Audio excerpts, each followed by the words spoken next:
우리가 평생 감사해야 할 대상이 많이 있습니다. 그 중에 진정으로 감사해야 할 대상은 부모님입니다. 부모님이 우리에게 생명을 주시고 또 아울러서 양육해 주셨죠.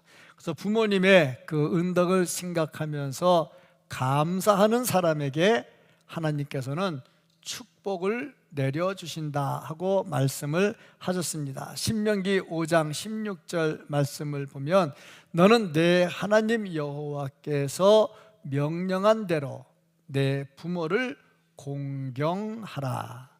공경입니다.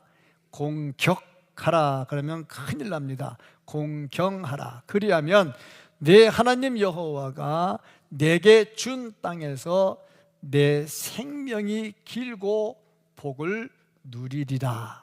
부모를 잘 공경하면 복이 임한다 말씀하고 있습니다.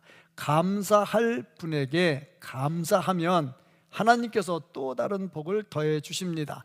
그러면 공경하지 않으면 어떻게 되느냐? 신명기 27장 16절 말씀을 보면 그의 부모를 경홀히 여기는 자는 저주를 받을 것이라 할 것이요. 저주를 받습니다. 모든 백성은 아멘 할지니라. 부모를 공경하는 것은 그만큼 중요하다는 거죠. 육신의 생명을 주고 성장시켜 주신 부모님께 감사하는 것은 지극히 당연하죠. 아울러서 한 걸음 더 나가서 우리의 영으로 우리를 인도하시고 또 우리를 세워주시는 하나님 아버지를 생각할 때 또 감사하지 않을 수가 없지요. 우리를 지키시고 보호하시는 하나님, 그 하나님을 어찌 하나님께 감사하지 않겠느냐? 하나님께 감사하는 방법이 뭘까? 여러 가지가 있겠죠. 그런데 성경 말씀 보니까 찬송하라 하는 말로 늘 말씀을 하고 있습니다. 감사에 대한 보답 찬송하라. 시편 33편 2절 말씀, 수금으로 여호와께 감사하고 10줄 비파로 찬송할지어다. 감사는 반드시 찬송으로 이어진다 하는 것을 볼 수가 있습니다. 시편 106편 1절에는 또 이렇게 말씀을 했죠. 할렐루야 여호와께 감사하라. 그는 선하시며 그 인자하심이 영원함이로다. 감사하라. 감사하는데 할렐루야 찬송을 하는 거죠. 정말 우리가 부모님께 감사하고 영의 아버지 하나님께 감사한다면 얼마나 좋을까? 그렇다면 내가 하나님께 받은 은혜는 도대체 어떤 것일까? 그러면 은혜를 받았으면 내가 보답을 해야 되는데 어떻게 하는 것이 보답하는 것일까? 오늘 시편 기자는 116편에서 그 비결을 말씀을 하고 있습니다. 먼저 이 말씀에서 우리에게 주시는 것은 감사하라 했는데 도대체 감사하라는 말의 의미가 뭐냐 하는 것을 바로 알아야 된다 하는 거죠. 구약 말씀을 보면은 토다라는 말이 쓰였다고 하는데 이 말은 사은, 뭔가 좀 은혜에 대해서 표시를 하는 거죠. 사은, 감사의 헌물, 또 찬양하는 거. 그리고 지난주에 제가 말씀을 드렸습니다마는 내던져, 내 모든 거 내 거라고 말하지 않고 하나님께 다 내던져, 내 고통도 내던져, 기쁨도 던져, 그것을 감사, 토다라는 말로 사용한다고 그랬습니다. 신약에 보면은 카리스라는 단어가 쓰였는데 이 말은 어떤 뜻이 있냐면 칭찬한다, 사례한다. 그리고 보니 구약이나 신약이나 감사에는 반드시 보답이 따르더라 하는 것을 볼 수 있고, 그것은 보답은 물질로 이어지더라 하는 것을 볼 수가 있습니다. 예수님도 말씀하실 때에 보물이 있는 곳에 내 마음이 있다 그랬어요.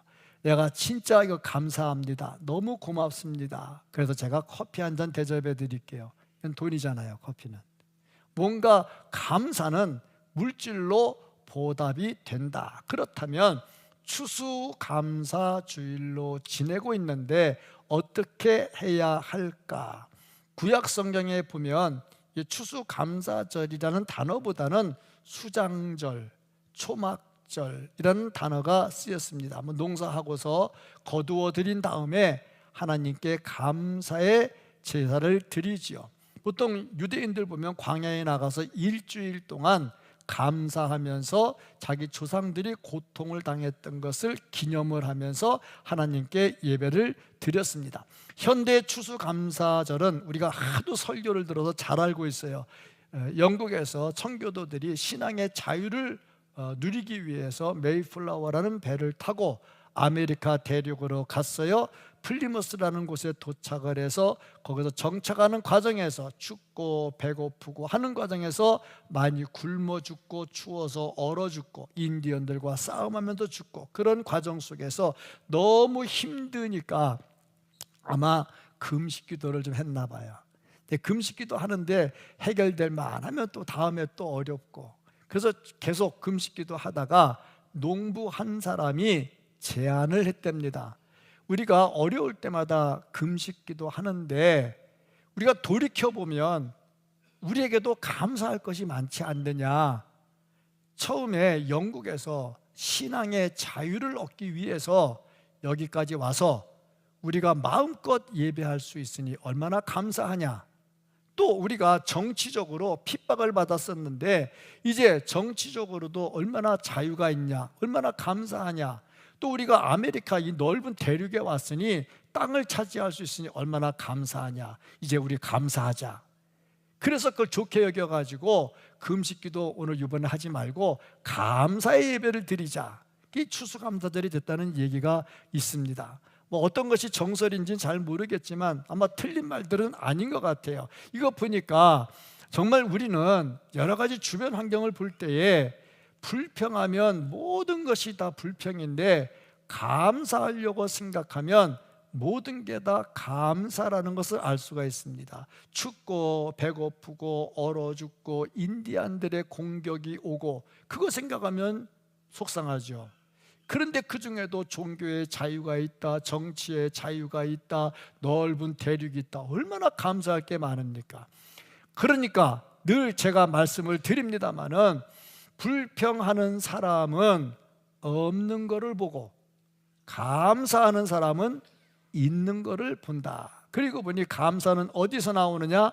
마음에서 나오더라 하는 것을 볼 수가 있습니다. 추수감사주일, 우리는 농사도 안 짓는데 무슨 감사하냐? 그렇게 보다 불평이 또 시작이 되는 거죠.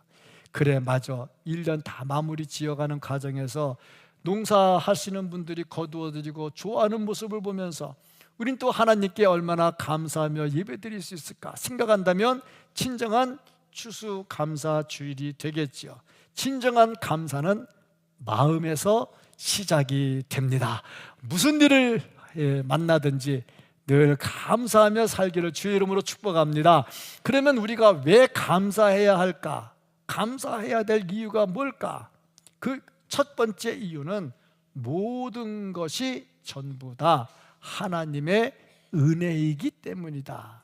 내 주변에 일어나고 있는 일은 하나님께서 은혜를 베풀어 주신 겁니다. 그러니까 하나님께서 은혜를 베풀어 주지 않은 것은 하나도 없지요. 12절 말씀을 보면 내게 주신 모든 은혜를, 하나님께서 내게 은혜를 줬는데 한두 가지가 아니고 모든 게 다 은혜입니다. 내가 여호와께 무엇으로 보답할까 고백을 합니다. 모든 것이 다 하나님께서 주신 은혜다. 그 중에 가장 큰 은혜가 뭐냐? 구원입니다. 구원은 우리의 힘으로 안 되니까 하나님께서 주셔야만 되니까 굉장히 감사한 일이죠. 에베소 2장 8절, 너희는 그 은혜에 의하여 믿음으로 말미암아 구원을 받았으니 이것은 너희에게서 난 것이 아니요 하나님의 선물이라. 구원은 하나님의 선물이라 그렇게 말씀을 하고 있습니다. 왜 선물이냐? 구원은 하나님이 주지 않으면 우리가 이룰 수가 없어요. 왜냐? 우리는 이미 허물과 죄로 이미 죽었거든요. 죽은 자가 뭘 할 수 있습니까? 그 구원 얻는 것에 대해서는 할 게 없지요. 에베소 2장 5절 말씀입니다. 허물과 죄로 죽은 우리를 그리스도와 함께 살리셨고, 이미 죽었어요. 죽을 뻔한 우리를 살려주신 것이 아니라 이미 죽었어요. 죽을 뻔한 우리를 살려줬으면 한 70점 감사, 이미 죽은 거 살려줬으면 200점, 300점 감사, 그렇게 되겠죠. 이미 죽었어요. 그렇기 때문에 우리가 구원받을 일을 할 수 있는 능력은 없습니다. 그런데 하나님께서 해줬죠. 그러니까 은혜죠. 그래서 감사하다 하는 겁니다. 두 번째 이유가 있다면 미래적 은혜라 그렇게 말하는데, 지금은 없는데 앞으로 주실 은혜, 또 그것도 또 감사하다는 거죠. 신명기 16장 15절 말씀을 보면, 네 하나님 여호와께서 택하신 곳에서 너는 이레 동안 네 하나님 여호와 앞에서 절기를 지키고, 제가 조금 전에 일주일 동안 광야에 나가서 지킨다고 그랬죠. 이레 동안 절기를 지켜 네 하나님 여호와께서 내 모든 소출과 내 손으로 행한 모든 일에 복 주실 것이니, 아직 안 줬죠. 앞으로 줄 거죠. 주실 것이니 너는 온전히 즐거워할지니라. 미래에 주실 것을 감사하는 겁니다. 지금 없어도요, 앞으로 주실 거 감사하는 거죠. 지금 건강 없어도요, 앞으로 건강 주실 거 감사하는 거죠. 지금 사업 어려워도요, 사업 잘 될 거 감사하는 거죠. 지금 관계가 안 좋지만 앞으로 관계 좋아질 거 감사하는 거죠. 미리 내다보고 감사한다. 지금까지 지내온 것도 하나님의 은혜지만 앞으로 일어날 일도 감사하는 거죠. 정말 우리가 감사할 일은 너무나도 많아요. 죄 씻음도 감사, 천국 백성 만들어 주신 것도 감사, 일용할 양식 주신 것도 감사, 잠잘 수 있는 곳 주신 것도 감사, 어려운 여건 속에서도 힘을 낼 수 있도록 도와주신 것도 감사. 현재는 좀 어려워도 앞으로 약속의 말씀을 붙들고 나가면 반드시 그렇게 될 줄로 믿는 믿음 주심도 감사. 다 그렇지 않습니까? 가물어 메마른 땅에 농부가 농사를 지을 때 가슴이 타들어가죠. 비가 안 오네 어떻게 하나 그러는데, 근데 앞으로 일기예보가 내일 모레 비 소식이 있다. 그럼 벌써 오늘부터 기분이 좋아요. 아직 비 안 왔거든요. 메마른 땅이거든요. 우리 사는 삶이 그렇습니다. 지금 메마른 땅이고 어렵고 힘들 수 있어요. 하나님의 말씀입니다. 내가 너와 함께한다. 내가 너를 지켜준다. 내가 너가 승리할 수 있도록 만들어 주겠다. 얼마나 감사하냐. 미래적 은혜를 생각하면 감사한다는 거죠. 제가 이런 글을 한번 읽은 적이 있습니다. 어느 마을이, 두 마을이 같이 붙어 있었는데, 한쪽 마을에는 늘 감사하는 사람들이 살았대요. 오늘 이렇게 마늘 한 쪽이라도 주심을 감사. 오늘 이렇게 숟가락으로 밥을 먹을 수 있음에 감사. 햇빛 주시니 감사. 햇빛 뒤에 비를 주셔서 곡식이 자라니 감사. 모든 게 다 감사래요. 근데 그 옆에는 불평하는 사람들만 살았대. 마늘 두 쪽 달렸는데 한 쪽밖에 안 줬네. 왜 이래? 왜 비 오려는데 햇빛 나는 것이야? 왜 햇빛 나라는데 비 오는 것이야? 이래저래 불평이 많았대. 그러고 보니 불평 마을에 살던 사람이 이상한 거야. 왜 저쪽 마을은 늘 감사하는데 우리 마을은 불평만 할까? 이상하다. 연구를 좀 해보자. 그래서 그 옆에 마을로 유학을 갔대. 공부를 하는 거야. 이 사람 도대체 왜 감사할까? 조목조목 감사하면서, 이래서 감사하는구나, 우리 마을도 이렇게 살아야지. 그래가지고 박사학위 논문을 썼대. 감사하라고. 그래서 그 논문을 들고 자기 마을로 다시 왔대. 이쪽 보면은 불평하는 것 같고 이쪽 보면 감사하는 것 같은데 다시 바꿔서 얘기할게. 근데 이 불평하는 마을에 와가지고 포부를 가지고 온 거야. 내가 이 마을을 감사하는 마을로 만들어야지. 그리고 마을로 돌아와서 한 첫 번째 말이 뭐냐면, 아우, 저 감사하는 마을에 갔더니 도대체 감사밖에는 몰라. 그리고 불평을 했대요. 아, 이게 참나 희한한 거야. 그러고 보니 감사는 어디서 나오냐? 감사는 마음에서 나옵니다. 오늘 반찬이 좀 짜. 아유, 왜 이렇게 짜? 그러지 말고, 야, 이렇게 짜게 만드느라고 땀 흘려서 한번 땀방울이 들어가서 좀 짰나 보다. 그런 생각을 하는 거지. 이제 감사하는 사람은요, 모든 게 다 감사야. 근데 불평하다 보면 모든 게 다 불평이 되더라 하는 겁니다. 버나드 쇼라고 하는 극작가가 이런 말을 했습니다. 나에게 두 가지 비극이 있다. 첫 번째 비극, 생각대로 안 돼. 비극. 두 번째, 너무 잘 돼. 그래서 불안해. 비극. 이래저래 비극. 이게 사람들의 마음입니다. 마음에서 어떤 태도를 가지고 있느냐에 따라서 감사가 나온다. 감사는 마음에서 나오더라. 무에서 출발하면 모든 게 감사합니다. 쌀 한 톨도 없어. 근데 한 톨 챙겼어. 감사지요. 그런데 유에서 출발하면 다 불만이에요. 쌀 한 가마 있었는데 한 톨밖에 안 남아서. 불만이죠. 무에서 출발하면 감사인데, 우리는 어떤 존재냐? 엄마 뱃속에서 나올 때 무에서 나왔거든요. 지금 걸친 거 전부 다 생긴 거거든요. 전부 다 감사할 일들이죠. 모든 것이 다 감사다. 옷 한 벌밖에 없다. 한 벌 있는 게 감사한 거지요. 밥을 내가 두 끼밖에 못 먹는다. 두 끼 먹는 게 감사한 거지요. 내가 건강하지 못하다. 살아있는 게 또 감사한 거죠. 이래저래 생각하면요, 감사한 게 넘치다. 무엇보다 하나님 사랑받고 있습니다. 얼마나 감사한 일이냐. 그렇다면 이렇게 감사할 때 어떻게 감사해야 될까? 오늘 본문 말씀을 보면 1절부터 11절까지 보면 시편 기자가 조목조목 하나님께 감사합니다. 요래서 감사, 요래서 감사, 요래서 감사, 요래서 감사. 조목조목 감사하다가 12절에 들어오면서 이렇게 말합니다. 12절 볼까요? 내게 주신 모든 은혜를, 내가 가진 건 전부 다 은혜입니다.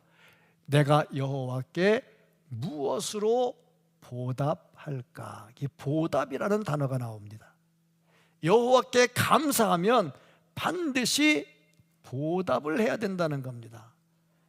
감사가 추상적이라면 보답은 구체적입니다. 어떻게 감사할까? 첫째, 마음에서 감사를 해야 되겠다. 12절 말씀 다시 보면요, 내게 주신 모든 은혜라고 그랬어. 내가 한 것 같으면 감사가 아니겠죠. 내게 있는 모든 게 다 은혜라 생각하니까 맞아, 하나님의 은혜야. 근데 마음에서 나오는 거거든요. 그러니까 마음으로 감사를 하는데 무엇으로 보답할꼬? 그러고 보니 내게 있는 걸 좀 줘야지. 그거는 보답이 아니고 다 하나님께로부터 받은 거니까 내가 이걸 다시 돌려드려야지. 이런 마음으로 보답을 말씀을 하고 있습니다. 이것은 어쩔 수 없이 내가 해야 돼.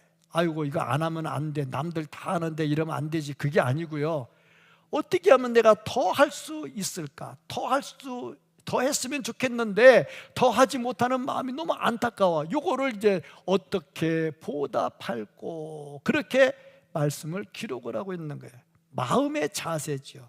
감사는요, 진정 마음에서부터 시작이 된다. 둘째는요, 입술로 표현을 하는 겁니다.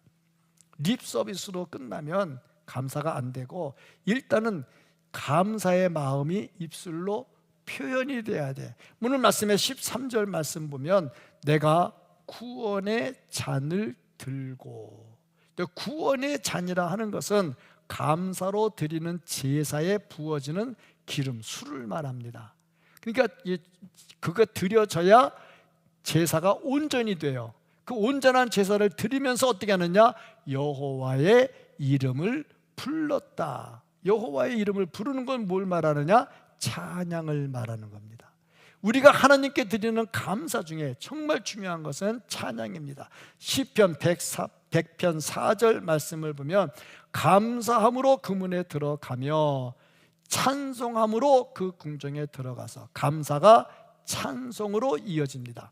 그에게 감사하며 그 이름을 송축할지어다. 감사는요 찬송으로 이어지더라 하는 겁니다. 이사야 43장 21절 말씀, 이 백성은 내가 나를 위하여 지었나니 곧 나의 찬송을 부르게 하려 함이니라. 우리를 지을 때 하나님을 찬송하게 하려고 지었다는 거예요. 그러니까 우리는 뭐 해야 되느냐? 당연히 하나님을 찬송해야죠. 이게 하나님께 대한 감사를 보답하는 거다. 찬송할 때 정말 좋은 거는요 목소리죠. 목소리. 그리고 좋은 악기는요 손바닥이죠. 손바닥 치면서 목소리로 크게 부르는 게 정말 감사의 모습이다 하는 거죠. 그리고 세 번째 단계가 뭐냐면 물질로 표현을 한다 하는 겁니다.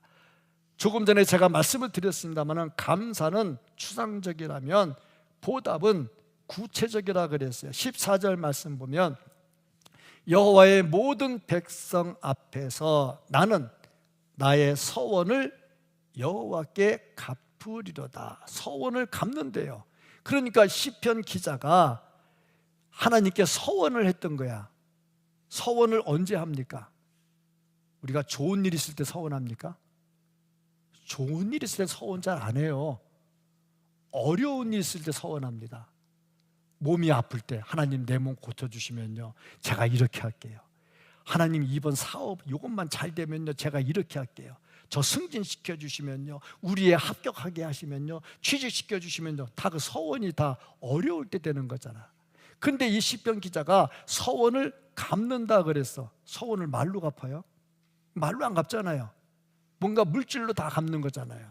그리고 보니까 우리가 하나님께 감사할 때에 마음으로, 그리고 입술로, 그리고 실제적으로 물질로 감사해야 된다 하는 겁니다. 자, 그러면 이렇게 할 때 하나님은 어떻게 해 주실까? 감사로 보답하면 또 다른 축복이 따라오더라 하는 겁니다.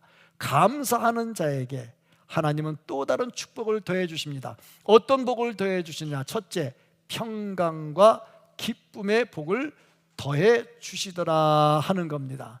사람이 내가 은혜를 입었어요. 은혜를 입었는데 너무 감사해. 내가 뭐 대접할 건 없지만 그냥 커피 한 잔 대접해 드려야지. 그리고 대접해 드리고 나면 마음이 기뻐요. 아, 나도 뭔가 좀 했구나. 기뻐요. 보답을 하고 나면요 기쁨이 생겨요.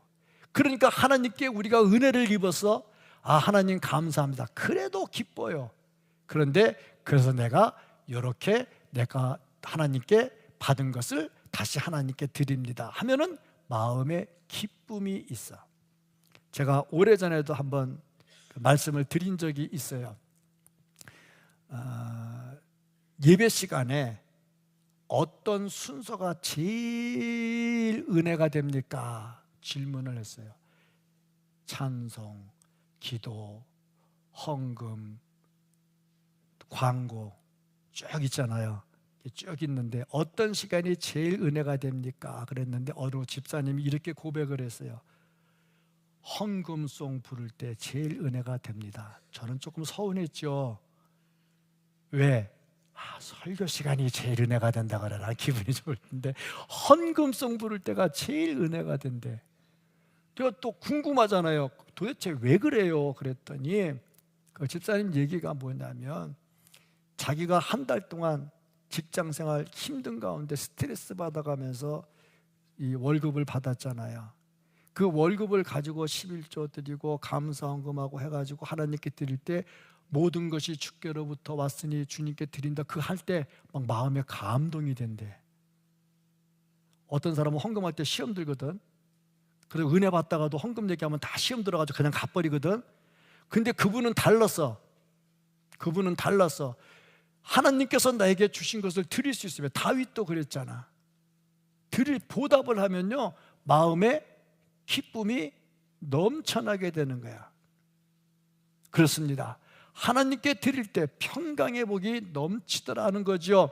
시편 29편 11절 말씀을 보면은 거기서도 역시 고백을 합니다. 여호와께서 자기 백성에게 힘을 주심이여 여호와께서 자기 백성에게 평강의 복을 주시리로다. 평강의 복을 주신다 그랬습니다.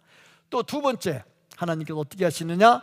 또 다른 감사의 열매가 주어지도록 그 길을 열어주신다 하는 겁니다. 늘 제가 말씀드리는 겁니다. 아예 못이 뱉기도록 말씀드리는 겁니다. 작은 일에 감사하면 더 감사할 큰 일이 생긴다는 거죠. 감사하는 자에게 또 다른 감사가 주어진다는 거죠. 성경 말씀 그대로입니다. 심는 자가 거두어 드립니다.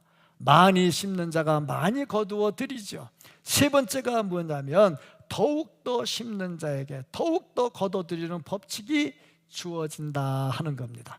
제가 이런 글을 한번 읽은 적이 있습니다. 인도의 어느 왕이 시차를 나갔답니다. 왕복을 입지 않고 평복을 입고 나간 것 같아요. 길을 지나가는데 거지가 한 푼 줍시오 한 거예요. 그러니까 왕이 그 거지한테 이렇게 말했답니다. 네가 가진 거 나한테 주면 나도 줄게. 그랬더니 거지가 가진 게 뭐 있겠어요? 우리말에 이게 있죠. 남 줄 건 없어도 도둑 맞을 건 있다고. 그런 거 없어요? 한번 집에 들어가 볼까요? 있나 없나? 다 있어요. 줄 건 없어도 도둑 맞을 건 많거든요. 그런데 이 거지가 뭐 있나 봤더니 조금 전에 어느 집에 가서 좁쌀을 한 줌을 얻은 게 있어. 좁쌀. 그걸 여기다가 이제 주머니에 담았어. 그래서 좁쌀 5개를 뽑아가지고 왕에게 주면서 제가 가진 건 좁쌀 5개밖에 없습니다. 그러니까 왕이 옆에 있는 신하한테 얘야, 저 좁쌀만한 금 5개 줘라 그랬대. 그러니까 거지는 그것도 좋지. 아무리 좁쌀 많지만 금이잖아. 그런데 가면서 그랬대. 아이고, 이거 좁쌀 다 줄걸. 가진 만큼 좁쌀 5개만큼 줬으니까 야, 내가 좁쌀 다 줬으면 내가 한 부대를 얻을 수 있을 텐데. 그런 거 있잖아요. 사람이 그래요. 지금 인도 얘기했어요. 우리 얘기 안 했어요. 그러면 어떨까? 하나님께 드리는 나의 자세는 어떨까? 좁쌀 5개일까? 나중에 돌아가서 아이고, 받은 거 다 드릴 걸 했을까 하는 거죠. 우리 마음이 늘 그래요. 감사하는 마음은요, 하고 나면 기뻐요.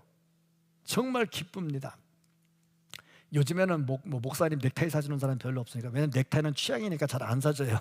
근데 넥타이 사주는 없으니까 그러는데, 넥타이를 사줬다. 근데 목사님 다음날 넥타이를 메고 나왔다. 그러면 은혜 받습니다. 누가? 넥타이 사준 사람이. 그런 거거든요. 제가 진짜 하고 싶었던 게 뭐냐면 하얀 모시 옷을 입고 머리 하얘진 다음에 하얀 모시 옷을 입고 하얀 백구두를 신고 설교하는 게 제 로망이었어요. 로망. 그거를 제가 언제 얘기했느냐? 20년 전에 이 강단에서 설교를 했어요. 그랬는데 어느 권사님이 목사님 늙어서 입을 필요 있습니까? 지금부터 입읍시다. 그러고 그 두루마기 모시 옷을 딱 해갖고 왔어요. 그래서 제가 그걸 여름에 그 무더운 여름에 한 달을 입었다는 거 아닙니까? 근데 어떤 일이 일어난지 아십니까? 제가 설교를 하는데 그분이 환상을 봤어요.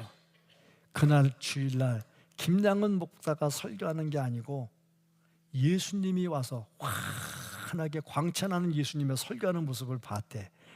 자, 그렇잖아. 다른 사람은 못 봤대. 그 사람만 봤대. 자, 그거 보면요, 제가 그런 사람이에요. 제가 설교하면요, 광채가 나가지고요, 예수님의 형상이 보이는 사람이에요. 한 번도 못 봤죠. 그럼 다음부터 내가 그럼 양복 되게 멋있는 거 입고 나오겠네. 그러지 말고. 내 마음이 그런 거야. 마음이. 내가 하나님께 은혜를 보답하면요, 내 마음에 평강이 넘치고 기쁨이 넘치고 어떤 예물을 드렸는지 감사가 넘치게 된다는 겁니다. 내가 사람들에게 감사할 때도 뭔가를 보답하고 내가 기쁜데 하나님의 은혜를 생각했는데 내가 어찌 감사하지 않겠느냐? 감사하면 하나님께서 더 큰 것으로 우리에게 주시는데, 현재 주신 것 이상으로 앞으로도 주실 것입니다. 감사에 보답할 수 있는, 은혜에 보답할 수 있는 우리 모두가 될 수 있기를 예수님 이름으로 축복합니다. 아멘.